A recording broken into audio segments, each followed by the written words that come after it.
lot of talking about the economy today, Congressman Paul, and your economic policies came to my attention even before you started running for president, because you were interviewed in the documentary America from Freedom to Fascism, which concludes that the federal income tax is unconstitutional. If you were president, would you do away with the income tax? Well, even though, especially the way we collect the tax, I believe is unconstitutional, and many, say the way it was passed was not legitimate. But that should be the goal. I don't like the income tax. It's bad for the economy. We lived a long time without the income tax. If we got rid of it tomorrow, we would still have as much revenues as we had 10 years ago, and the government was pretty good size back then. So the question isn't whether or not I could do it, because I can't do it as an individual. The question is, will the country be better off without it? And I think they would be, but we'd have to cut spending. I mean, if we just cut it right now and continue to, police the world and run a welfare state, it would make our problems worse. I mean, where would they get the money? They'd go back to the Federal Reserve and print more money, and that wouldn't be feasible if we had honest money. We wouldn't allow the Federal Reserve to create money out of thin air.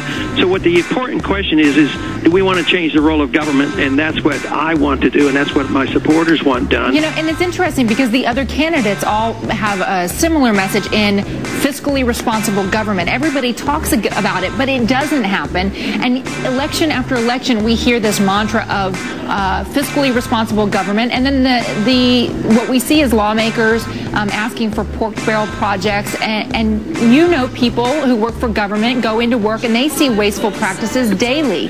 You already work on Capitol Hill. If it's so important, why isn't it already changing? Because it's too easy to be tempted to try to get a free lunch, and we have been a wealthy country and they've been getting away from it.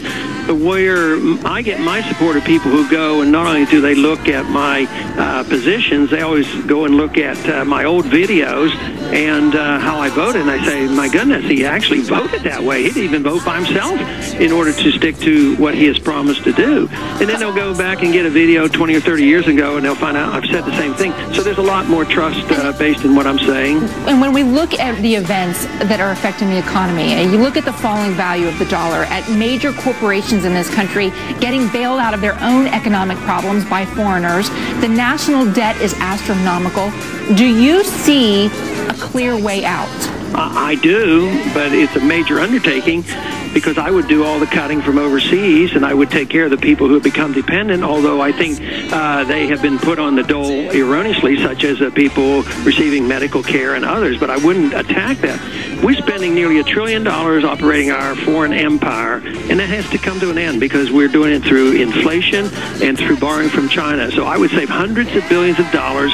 I'd come home from Korea and Japan and Europe, and I'd come home from the Middle East. We could save a lot of money. We'd have a stronger national defense, not a weaker national defense. I believe we would have a diminished threat from terrorism, but we would have enough money to cut taxes, restore confidence in the dollar, and actually take care of the people here back at home. Congressman Paul, I know you're a busy man. I appreciate your time today. Thank you. Thank you very much. Yeah,